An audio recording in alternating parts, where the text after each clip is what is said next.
let's just get right to it. We really need to talk about why that dopamine detox of yours isn't working and why it never was going to. Come on, admit it. Your dopamine detox, it was a miserable failure, wasn't it? You tried it, you really gave it a shot, expecting this huge, life-changing moment of clarity. And I'm willing to bet I know exactly what it looked like.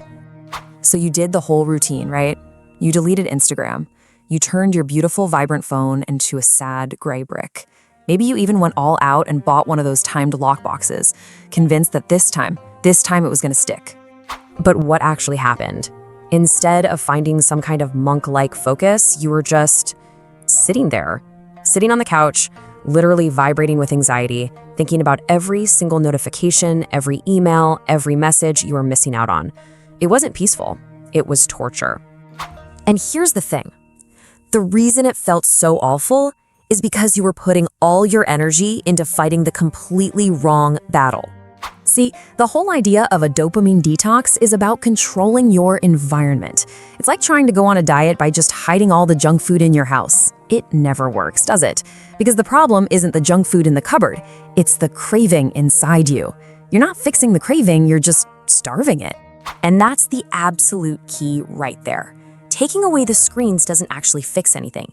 It doesn't train your brain, it just makes the craving scream louder because there's nothing else to listen to. So if all these modern hacks are useless, then what on earth are we supposed to do? Well, the answer isn't some brand new productivity app. In fact, it's not new at all. We have to go back, like way, way back, about 2,000 years, to the Yoga Sutras of a sage named Patanjali.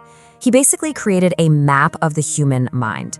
And in that map, he left us a tool that is perfectly designed for our crazy, distracted modern world. It's called Pratyahara. Say it with me, Pratyahara. And it literally means the withdrawal of the senses. Now hang on, this isn't about shutting down your senses. It's something way smarter and way more powerful. And to really get it, Patanjali gave us the perfect metaphor. We need to talk about the tortoise. Okay, so picture this. Patanjali said our senses, our sight, our hearing, our touch, they're like a team of wild horses, and our mind is the chariot they're pulling. So when your phone buzzes, the horse of hearing gets spooked and bolts, dragging your attention right along with it. When you see a notification pop up, the horse of sight rears up and takes off. You're not in control, the horses are. So what does the tortoise do? Imagine chaos erupts in the forest, a predator, a storm, whatever. The tortoise doesn't try to fight the storm. It doesn't try to quiet the whole forest. That's impossible. It does something much simpler. It just pulls its limbs and its head inside its shell. The forest is still loud, the danger is still out there, but inside that shell, the tortoise is completely safe, completely insulated. And that is the entire idea. The chaos of the world, the notifications, the emails, the endless stream of information, it's not going anywhere. But the good news is, it doesn't have to, because you have a shell. So what does this look like in real life? It's that moment your phone pings. The sound hits your eardrum, you can't stop that. But then you have a choice.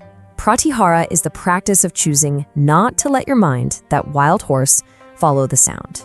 You make a conscious decision to pull that sense back in. You sever the connection. Let's just put it all together. The old way, the dopamine detox, is like trying to empty the entire ocean of distraction with a tiny little teacup. It's pointless, it's exhausting.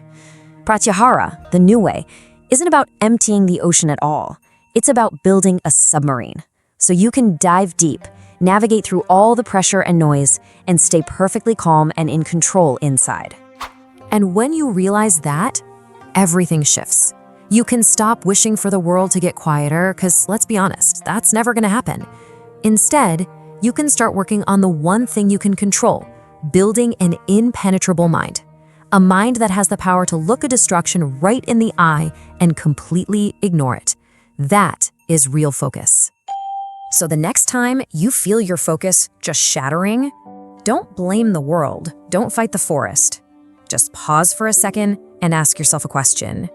Are you really losing your focus because the world is too loud? Or is it just because you forgot that you have a shell? Subscribe for daily wisdom.